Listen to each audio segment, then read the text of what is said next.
me cuesta un montón lo nuevo. Vos y yo con alguien más somos grupo y vos decís, che, no, pero es re copada, es re buena. No.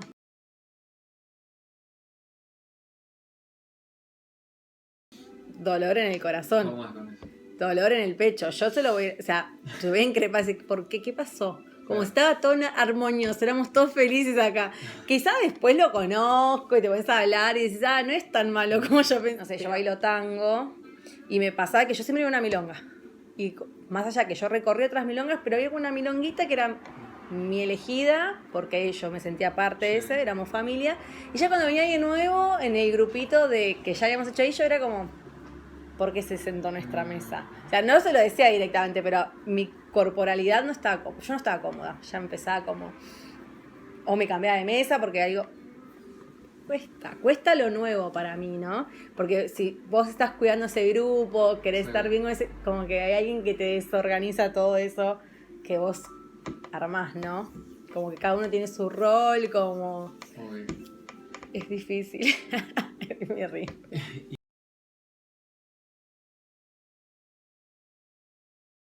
Mi familia es muy fuerte, el linaje materno, son todas mujeres bastante fuertes, que yo creo que al principio es medio pesado, porque siento que el canceriano siempre busca como las abuelas, las madres, y uno trata de replicarlo, pero después te das cuenta que quizás no es la manera que uno le gusta, porque ya se empieza a sentir incómodo, porque creo que... siempre hay un cuidado, siempre hay un querer, siempre hay un te escucho, un vení, no hay problema. Siento que tengo una conexión muy fuerte quizás con mis abuelas, con mi madre también, pero no deja de ser la madre.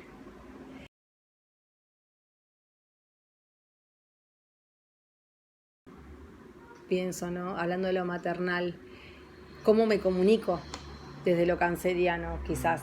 Me gusta mucho estar en contacto con los otros para hablar. Necesito como el contacto. Esto de... A mí me encanta abrazar a las personas cuando las veo y como que sentir que hay una devolución de ese abrazo. Sí.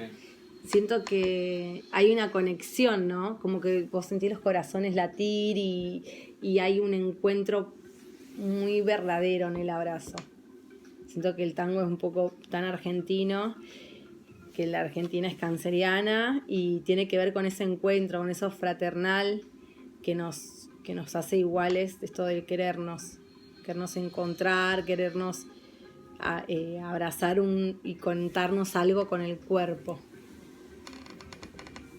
Y es, viste, cuando uno abraza como que cierra algo. Siento que hace un poco eso, del cerrar. Comprender. Estamos acá, nosotros aquí ahora.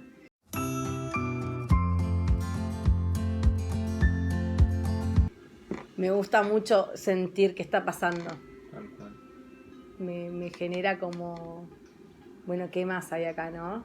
Como pensarlo y decir, bueno, creo que entre cuando uno tiene amigos y está más en confianza, también el abrazo es diferente. Como que uno busca más estar como, che, en ese abrazo mismo, hablarle, ¿viste? ¿Cómo estás? ¿La pasaste bien? Contame qué... Y como estar todo el tiempo ahí, que la mano, dale...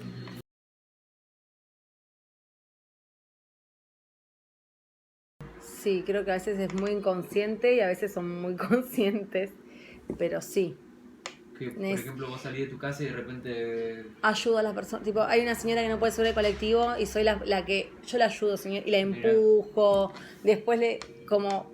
Me pasó también en el colectivo que el señor no le tenía paciencia, yo ayudando a las parejitas y el señor no podía ponerla sube y yo no, señor, yo lo ayudo y el colectivero le digo, pero ayudémoslo, está así y yo ayudándolo a sentar y ellos agarraditos, como toda esa situación.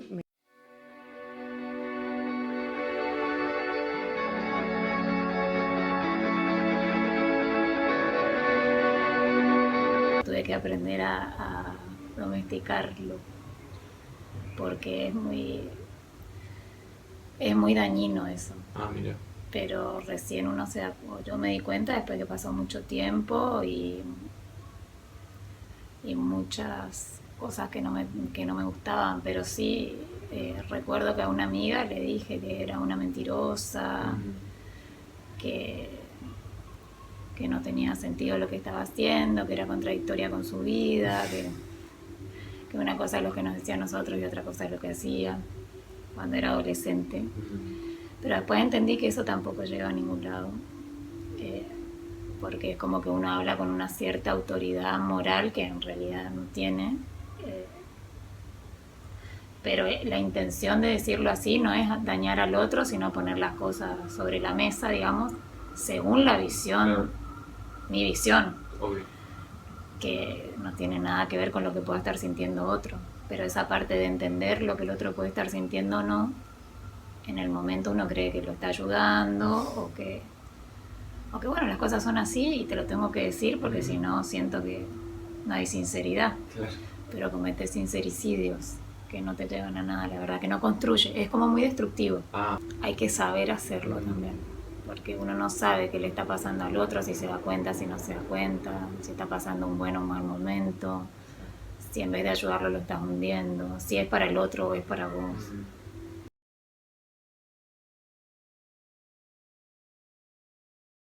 Y a veces no digo nada. A veces trato de buscar la manera de que surja de alguna otra forma sin decirlo.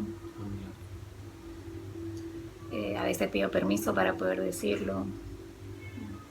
Por ejemplo, ¿cómo? Por ejemplo, si tengo mucha confianza, puedo llegar a decir, mira, se me está pasando algo por la cabeza. No es lo más diplomático del mundo, pero si te interesa te lo digo y trato de buscar la forma que sea un poco más amable de decir. Mira.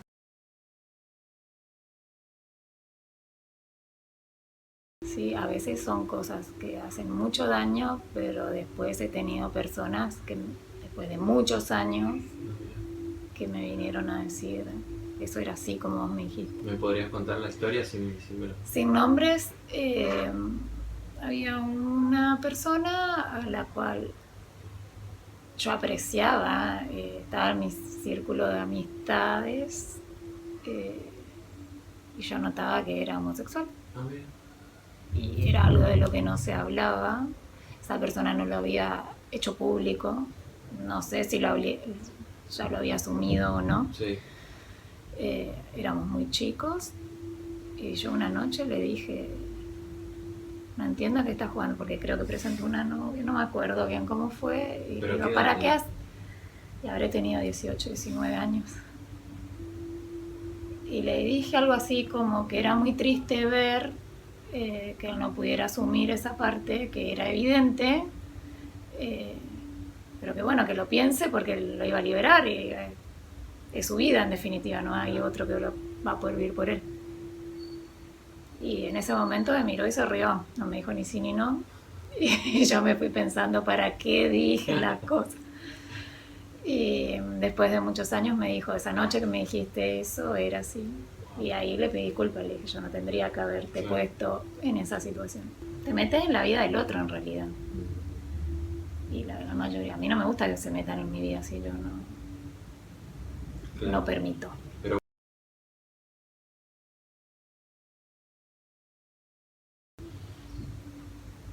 A veces me dicen, bueno, sí, yo ya sé cómo sos. ¿Me puedes contar una situación así? Sí, con una amiga...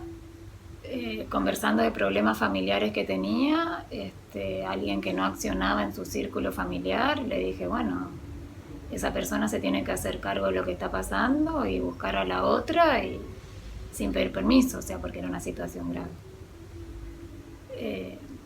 Digo, discúlpame que te lo diga así, no, sí, ya sé con qué intención me lo decís, pero bueno, eso ya no lo puedo hacer, no lo quiero hacer con cualquiera. Claro.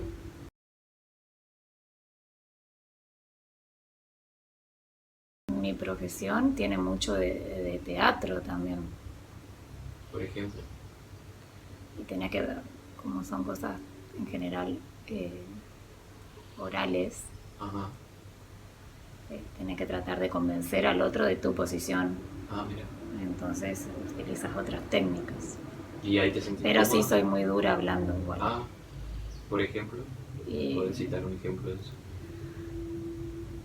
Y, por ejemplo, lo que en general hay personas que utilizan, no sé, 500 palabras para decir algo, yo utilizo 2. Bien. Es como, es más ir al hueso.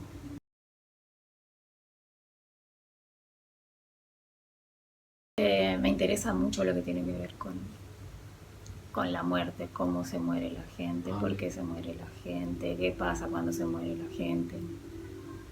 Es como todo el ritual que hay alrededor, qué le pasa a alguien cuando mata a otro, porque no es la muerte natural, digamos, es la muerte trágica lo que a mí me llama más la atención.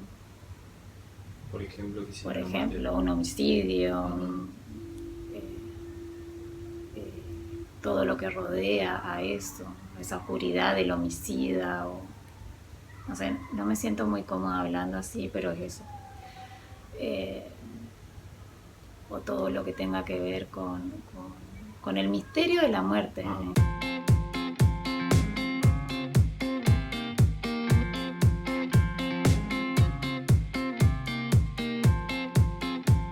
La primera vez que fue a Portugal, Sí. estando en Portugal me perdí, no conseguí el hostel, y cuando llegué por fin a la dirección, yo vengo y le pregunto a un señor en inglés que si ese era el hostel, y el señor no me entendía, y de la nada empecé a hablar portugués, y yo no sabía que ella hablaba portugués. Y había aprendido a hablar portugués por ver el clon en la novela en portugués, y no sabía, en serio. Y entonces de repente ahí es como que se me desbloqueó algo de manera inconsciente. Wow. Y después me di cuenta de que, por ejemplo, yo en la universidad, en la facultad, yo no escribía nunca. Yo dibujaba mientras estaban hablando. Yo estaba dibujando cualquier otra cosa y estaba escuchando. Pero mi mente estaba dibujando, pero mi subconsciente estaba aprendiendo. Mira vos. Me pasa mucho de que a veces sé cosas que yo no sé de dónde las sé.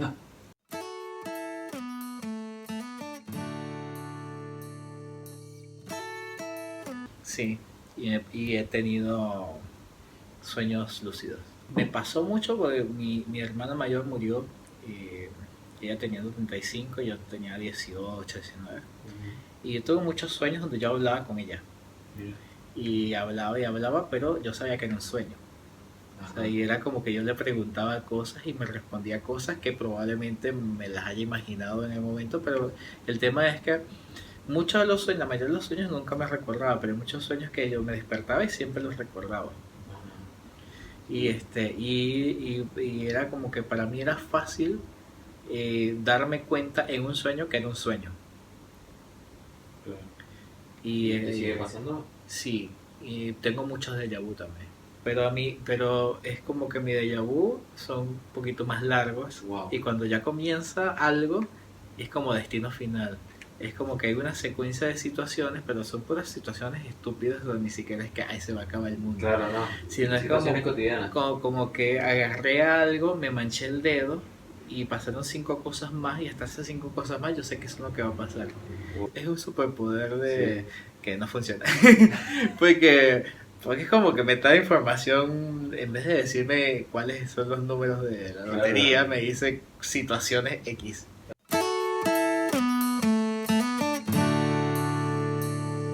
Me pasaba mucho, por ejemplo, cuando viajaba afuera, de que yo llegaba a ciertos lugares donde nunca había estado, y por alguna razón que ni siquiera había visto en Google Maps ni nada, yo sabía por dónde tenía que irme. Era como que yo veía algo y ya yo sabía qué era o por dónde me tenía que mover, y eso nunca me lo expliqué.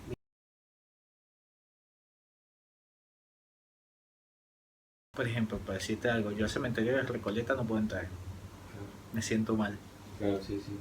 Para decirte algo, es una tontería, pero hay sitios donde yo voy y inmediatamente llego y no quiero estar ahí. O lugares donde me encanta estar y a veces ni siquiera entiendo por qué, porque son feos o no sé, o situaciones que no. Bueno, a modo de conclusión, después de un año de realizar entrevistas, de explorar los diferentes signos y de hablar con las personas que aportaron para que pueda lograr hacer esto, diría que es un poco lo que se decía al principio, todos somos todos los signos y la idea es ver cómo nos podemos identificar con esas experiencias o no en la vida. Y lo interesante de ver esos patrones en las personas que conocemos, y definitivamente es el primer paso para empezar a investigar cada vez más acerca de la astrología. También es un paso para aprender a conocernos, para ver lo divertido que es de cada situación, entender de que no todo el mundo que es de un signo siempre es así, sino que tiene diferentes formas de verlo, o sea, cada organismo va a ser conformado de diferentes maneras, entonces va a reaccionar de diferentes maneras, por ahí con principios activos parecidos, pero con apreciaciones de su realidad particulares. Así que solo me queda agradecerles por seguir el devenir de esta cuestión, que estuvo muy divertido, fue muy interesante, a mí me sirvió mucho. Me di cuenta que aprendí mucho más de la astrología hablando con las personas acerca de cómo se sienten que leyendo algún libro, que está bien leer, pero me parece muy importante también hablar con las personas, preguntarle, también perderle un poco el miedo a las cuestiones arquetípicas, en el sentido de decir, como hablamos al principio, con Géminis, por ejemplo, hablar de la comunicación, podemos hablar de otras miles de cosas, ¿no? O con Escorpio hablar de la muerte, o con Capricornio hablar de cómo llegaron a donde llegaron, cuáles son sus objetivos, cómo los cumplen, sin necesidad de ser un gran astrólogo, simplemente preguntando cosas, interesándose, ver también cómo resuena eso en nosotros, porque también va a ser algo que nos puede pasar a nosotros, situaciones escorpianas o situaciones capricornianas, o quizás más adelante podamos hacer algún video o algún ciclo también de entrevistas sobre los ascendentes, porque eso también, uno puede ser un signo pero tiene otro ascendente, entonces las situaciones que vengan van a ser situaciones que no tienen que ver con tu signo necesariamente. Al mismo tiempo está la luna y los planetas, ¿no? Tenemos para investigar un montón y hay muchas cosas para hacer, digamos. Pero por ahora, con esto creo que es un montón. Así que bueno, agradecido. Todo lo mejor y bueno, nos seguimos viendo.